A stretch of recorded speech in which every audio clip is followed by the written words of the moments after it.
Should I intro this one or no? You know what? Fuck it. Yeah. We didn't intro the last one. Oh, I'm wearing the same clothes. Ooh. Oh, we did an intro because then I just started going off. Oh, wow, people aren't going to support us. I'm just going to sell bar. Yeah. It's a joke, YouTube. Spotify. Welcome back, everyone, to another episode of the podcast where we pull back the curtain and give you some insight on what goes on behind the scenes of your favorite bar and restaurant. We like to call that industry perspective, and I did not have that fucking whatever. That's fine. Yeah. Anyways, back on the rooftop after almost 2 years, maybe 3 years. Something. Yeah, it's been a couple years since we've been up here. Been a while, and we could see the beautiful city of Los Angeles behind us. And if you know what that building is, then you know where we're at, or maybe you don't know where we're at. But anyways, oh shit, trash can. Yeah, garbage. That's what I think it is. Those random explosions every time. It's got to be. Those gotta be loud what? pops, like especially when we hear them over here. It's got to be from the hotel. What do you mean? If they don't have their garbage chutes in a way where it breaks up the speed of the trash. Oh yeah, that's right. Down That's the right. chute, it hits terminal velocity. Right. Yeah, you've said that before. And it's just like a boom. Maybe that's the random explosions we hear that people complain about. It's like, oh, it's all the explosions. It's trash going into the chute. It hits terminal velocity and it just explodes. Anyways. What the fuck that got to do with? I don't know. Yo, you decided that's where you wanted to go with it. You know what? That's just how I was just talk. yes-anding you. That's how people talk at the bar. You know, it is what it is.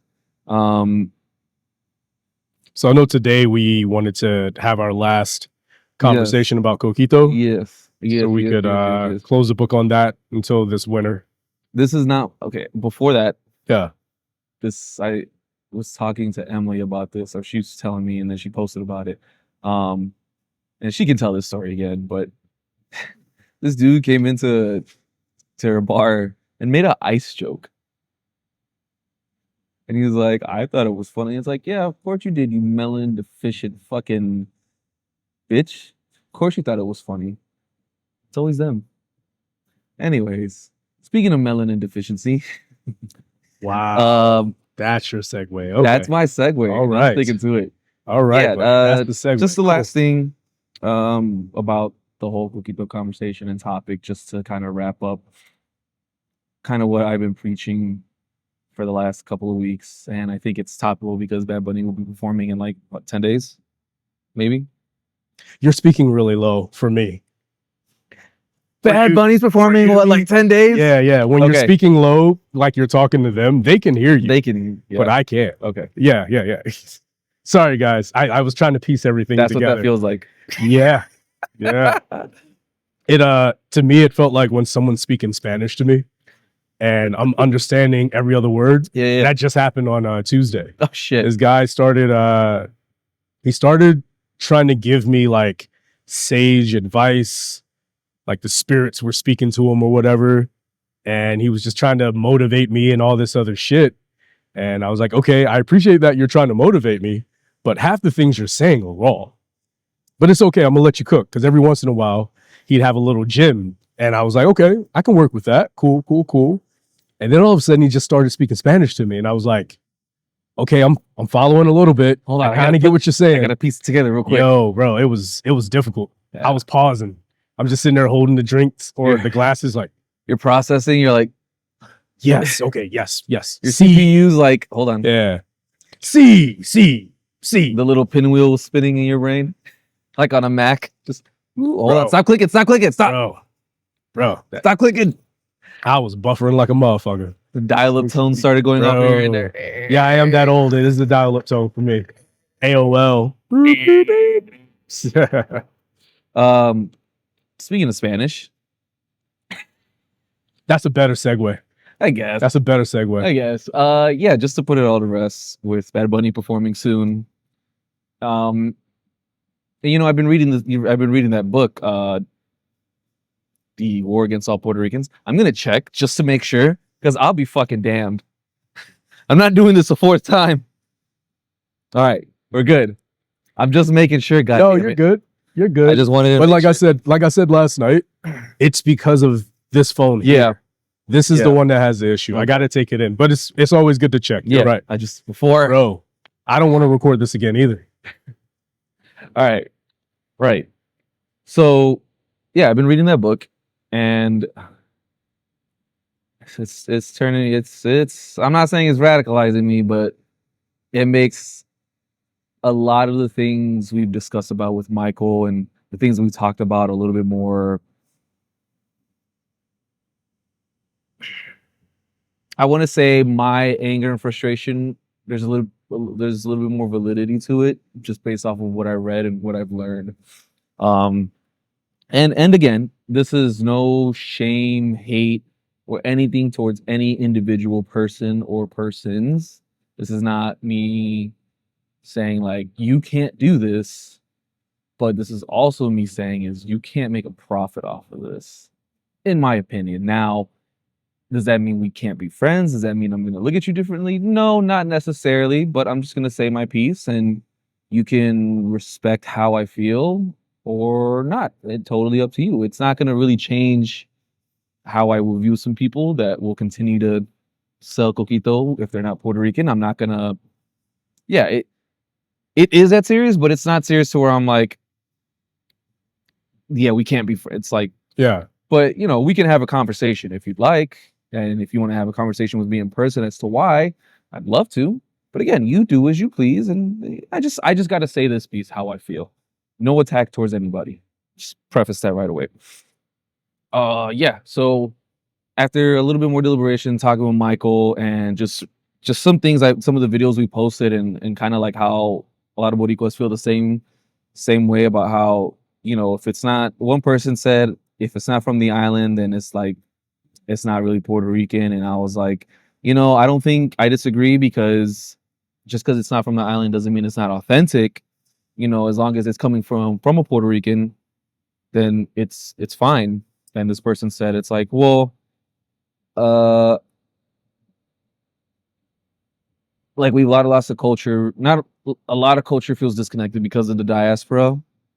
You know, and it's really sad, but you know, that's just how things go. And I was like, yeah, I agree, but you know, as long as it's coming from somebody who is still upholding the culture, has their roots in PR, I think it's still important to do that, you know, because like Michael said, it's more than just, it's not a cocktail, it's not just a drink, it's not just a holiday drink, it's cultural, it's something that, you know, my family's had a recipe for generations, and I've been making it now. Sure, Michael's had his family, like there's a lot of Puerto Ricans that have family recipes, you know, not every Right. family makes it the same. right. You know, some use eggs, some don't. Some people believe that no eggs go in it, so that's kind of funny. Um, it's you wouldn't know that because you're not Puerto Rican. Because if you're Puerto Rican, you'd be like, yeah, everybody makes theirs differently. So somebody could have eggs in it, you know. And another person was like, well, what really makes it Puerto Rican is that it's made with Don because that's how we make it on the island. You know, Bacardi's not even Puerto Rican; it's Cuban. And like, yeah, you're absolutely right. Bacardi is Cuban. It's not a Puerto Rican rum. The distillery's in Puerto Rico. You know, but I told him like, you know, that's true, but mine's made with Bacardi because that's how my abuela made it. So, and I'm not gonna mess with her recipe. And Right. he was very much from the island, so that's how she made it. You know, that's my credentials right there. Yeah. That's her. But they were like, no, it's just everybody makes it different. What else did another person say? Like, oh yeah, like nothing's sacred, like they shouldn't be selling it. And it's like, for sure. Because, and I've said this before, it's like if me as a Puerto Rican started making and selling pupusas, you know, I'd probably get maybe a little pushback Yeah. from some of the Salvies out here. And because there's not a lot of Boricuas out here, it's like, oh, okay, it's fine. Nobody's gonna care. We can sell it. It's like, yeah, but like we're out here though, you know, and that cocktail's got that's the sugar that you put in there, the sweetness and all that. That's blood, sweat, and tears, actual blood, sweat, and tears. Because chances are the sugar that's in there comes from Domino Sugar Refining Company, which is Puerto Rican, and that's where it was founded, basically out of a collective of sugar refineries out of Puerto Rico, and basically just became Domino Sugar, the company that you see in like coffee shops, cafes. The Waffle has the little sugar holders. That's chances are that's Domino Sugar. That's Puerto Rican sugar, and that's probably what's in the coquito. So that's our ancestors blood, sweat, and tears. They were getting paid 4 cents a week for that, and trying to fight for their equality and fair labor wages has led to them getting massacred and other unpleasant things that I don't really want to go on too much about. But you can kind of paint a picture. It's like Michael said. It's the same thing with Black American culture. They want the rhythm. They want not the blues, and we're starting to see that, especially with Bad Bunny popularizing Puerto Rico, which I am super grateful for, and I love that he's doing that, and I love that there's more eyes and attention. But with that popularity comes the gentrification, and then you get the colonizer mindset, like they did with spa water, which was agua fresca, like Good that's old spa water. Yeah. good old spa water. old Like spa that was funny, and I'm like, wow, you guys discovered the fuck ever. So, you take the good and the bad, but I just wanted to say, like, after learning a little bit more, like, y'all can read this book, it's great, or just even research your own culture. I don't know, but this book has taught me a lot, and it's definitely made me a little bit more. I don't want to say defensive, and I don't want to say like I'm gatekeeping the culture, but it definitely makes me Protective. protective for sure. Yeah. Definitely a little bit more protective about who I feel in my mind. And again, I am not king of Puerto Ricans here. This is just me, one person. This is how I feel. Okay, let me just say that, like, who I feel should be let in. And some people may look at me and be like, well, you're not even from the island. Like, you're not even Puerto Rican enough. Like, your Spanish ain't even that good. First of all, your ancestors didn't speak Spanish. That was a language forced upon us. Same thing with the religion. So how about that? Well, we don't want to get into a tit for tat. For sure. But like, if it comes down for blows like that, then I can go. But anyways, it doesn't fucking matter. It's still something I'm very much connected to, that we're very much connected to. And if you say you're not Puerto Rican enough, then you're the problem. You're part of the problem. Why are you, as somebody that's from the island, gatekeeping other Boricuas on mainland USA? Like, we're your only fucking allies. Why are you trying to, like, we are your only allies over here that are gonna ride and die for this. So why are you trying to alienate us? It doesn't matter about your Puerto Rican enough. If you feel a connection to that, if you feel that calling, like I felt last year, it's like, nah, man, like I wanna protect this. I want it to be popular, but I want to protect this. I want to make sure it's done right, and when it comes to my friends making coquito that are Puerto Rican, like, for sure. And if they're selling it, I'm like, you're always gonna miss that one thing, is that you're not Puerto Rican. So you miss that one little factor. And again, I've tried a couple of my friends' coquitos that aren't Puerto Rican and they made some, and I enjoyed it. I thought it was good. But I noticed one thing with a lot of coquito out here in LA. It's like a lot of them tend to have like the same. They all kind of make it the same way almost, and mine kind of stood out a little bit. So I was like, yeah, mine's the shit, because I had somebody who doesn't even like coconut that was like, this is fucking delicious. And I'm like, thank you, So yeah, I definitely, besides coquito, like, I just feel a little bit more protective overall about everything else, and I think that's only going to grow as I continue to learn more about the culture and continue reading this book and other things too, because it's like there's so much dirty stuff that happened 100 years ago, and I feel like that all still leads up, like that sugar and all that goes into this cocktail, like, has made its way all the way to today. So to be able to profit off something that you don't belong to is, I don't know, it's kind of messed up, in my opinion.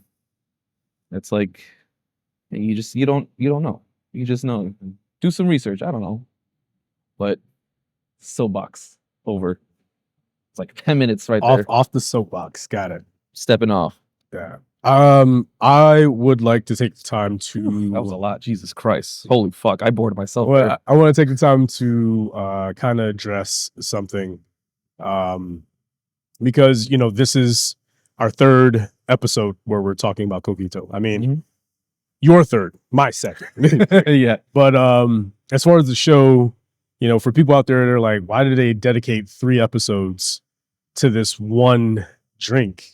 And I mean, just the way that you went off the way that you did kind of lets people know like how passionate you are about it and how serious it is. Like, it may be something that you haven't heard of or don't really have a connection to, but for people who are of that, who are about that in that way, it is something that is very important to them. So that's why we are talking about it for a third time. Like, we're not going to talk about it again until November.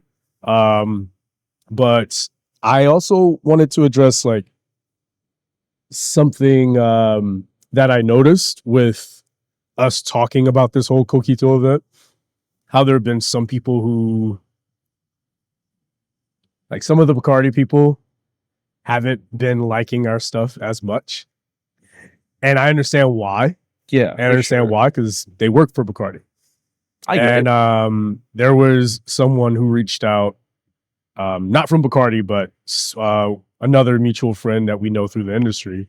And they were responding to one of our, our reels about the whole Coquito thing. And they were going to bat for, I guess, the organizer of the event or something like that. And I still haven't responded to that message because, I mean, I've been sick for most of the week. So You can't hear I've it just in been his voice. avoiding social media and trying to get healthy. But I do remember seeing that message or those messages where they were talking about like, oh, the person did their best and things like that. And I just want to reiterate, especially if you're listening and watching a whole episode, then you get full context. And when you're just looking at a 20, 30, 60-second clip, you're not getting the context. So you're not understanding why this is an important thing all the time if you're not, like you said, doing your research, if you're not diving in and finding out why people are talking about it. But I also say to the people who, organize these events or the people who go to bat for them, like, we're not coming after you. No. Like, we love all you guys. Like, Yeah. this isn't about you. It's not This a is personal attack. this is about the people who employ you and the ones who are doing everything they can to profit off of other people's hard work and traditions. So don't ever feel like we're coming at you unless, like he said, if you're selling it yourself, that's different. If you're selling Coquito yourself, or, on one of the versions where we tried to record this yesterday, you had mentioned like that would be if you were, like you said, it now, if you were selling, pupusas or whatever, Pupusas. but also you said like, if I was to go and sell soul food, Yeah. and I'm like, nah, bruh. Because if I walked up, and I know you, and if I walked up to a soul food spot and you were behind the counter And I own the place Cooking it. and I was selling it. and selling it, I'd be like, yo, like, can I talk to you for a minute, Let bro? me see your credentials. No. Let's have a talk, bro. Let's have a talk. So that's where we're really coming from. It's like, Yeah. if you're not of that, don't try to profit off of that. Find something else to profit off Yeah. of. It's almost a little tone deaf. It's definitely like, just look at the climate. But to go back to what you were saying, yeah, it's nothing. It's no personal attack against anybody. And the industry, the service industry here in Los Angeles, like everybody knows each other. It's very, very easy to jump on a chat and be like, hey, we're planning on doing this thing. Yeah. And it's a cultural thing, XYZ. Does anybody know any Puerto Ricans out here? I know they're not a lot. Man, Yeah. just something little like that, like, hey, we're doing this thing about this culture. Does anybody know? Yeah. Because over at my job at High Tide, anytime we have something culturally themed or whatever, there's always some kind of fucking vendor. We had this one Caribbean themed. It was mostly like Haitian, Jamaican, I think. Like some dance hall music, whatever. It was some dope vibes. Yeah. And guess what they had to serve food? They had Haitian food. I had a Haitian patty for the first time. Shit was delicious, made by Haitians. So even Haitians that I didn't think were out here like that. But guess what? They are. And all it took was just a little bit of research. I don't know who found them exactly, but somebody found them, whether it was that collective or whatever. Mm-hmm. They were able to find somebody that's Haitian and make Haitian food. I will say this, though. The one group of people who can sell any kind of food, Mexicans. Y'all cook Because everything. they cook everything. They're in Y'all every cook- single restaurant. Yo, Mexicans are the Frank's Red Hot Sauce. That shit goes on We everything. put that shit on everything. bro. Nah. So put a low-key. Mexican in the kitchen, let them cook it. I'm telling you right now, there's not a dish alive that a Mexican can't make better. Swear From to what God. I've seen, bro. I swear to God. Yo, hats off to you. Y'all Swear to motherfuckers God. be killing it. The Mexicans are in Italian restaurants, Japanese, probably in some of these soul food kitchens too. Oh, absolutely. Mediterranean. Yeah. Fuck, there's probably Mexicans in Puerto Rican kitchens. Yeah, I'm sure there are. I'm sure there I'm are. sure one of those dudes at that one spot over there had to be. One of them had to Yeah. be Mexican. I'm certain of it. Possibly, because that was a family spot. Yeah, That was yeah, a for family sure. spot. So they But like, they might not have had one because they were all Puerto Rican. Yeah, and yeah, like it was probably. all family spot. But that's the exception. but they probably grew up If around it some was- Mexicans, Right. But I'm just saying that's the one exception. Because Yeah. if it was a bigger spot, I guarantee you they're gonna have some Mexicans Yeah. in there, bro. There's always a Absolutely. Mexican in the kitchen, so that Your kitchen ain't good if it ain't got a Mexican in for it. I don't sure. give a fuck what you For say. sure. I don't give a fuck what you say. That is definitely the exception, 100%. Bro, bro, I'm sorry, man. If I don't see me a Mexican in that kitchen, I don't trust that food, bro. Yeah, Serious. that is probably the only exception. If it's a big kitchen, is what I Yeah. mean. Like if it's a smaller kitchen, family owned, like I just said with that Puerto Rican restaurant, Mhm. or just a small, tight knit group, like I understand there's not as much diversity there. Yeah, But if you got a big kitchen where there needs to be diversity, the first thing you need is a Mexican in there. I'm serious. If you want your food cooked right, yo, but that's really just it. It's just all it takes is just a little reaching out and seeing what's what. Like that could have been done so easily. Like the person that was throwing it, again, not a personal attack. Maybe they weren't allowed to. Who knows? Maybe Bacardi restricted them. maybe, But- yeah, exactly. I mean, we don't know. That's Well, why it's not a from personal attack. From what I saw, as I've said on the episode that I was on, I was with a couple people, not from Bacardi, but people that were in the competition. You were telling me, And they were talking yeah, about it like we just found out last week. Yeah, I'm like, bro, for those ones, like, yeah, they might have been a part of another part of the competition months before. But as far as the competition being like next week, it was like, oh, this is next week. And maybe they sent out some reminders or whatever, maybe. but you can tell that there's not enough effort being put into doing things right, because that's why nothing is profiting the way that people want it to. And by profiting, I mean by monetary as well as people just having a good time. Yeah. You know, we'll see these events and these things thrown where there's money put behind it and no one shows up, but it's because the marketing wasn't done right. They didn't get the right people involved, whatever it is.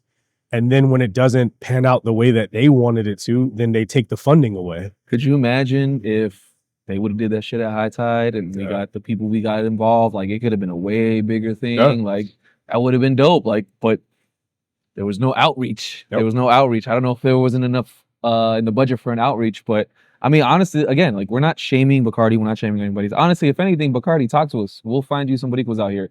You got them in the distillery, so they're everywhere. They're literally everywhere. Even in Japan now. So Yeah. everywhere. That little tiny island got a little bit of everything. And it goes everywhere. Like I saw this post is like it's like Puerto Ricans really will fuck anything. It's like, what do you mean you're half Puerto Rican, half Balkan or some shit like that? I'm like, what? Like, oh shit, yeah. I mean, yeah. So they're everywhere, bro. They're everywhere. Yeah.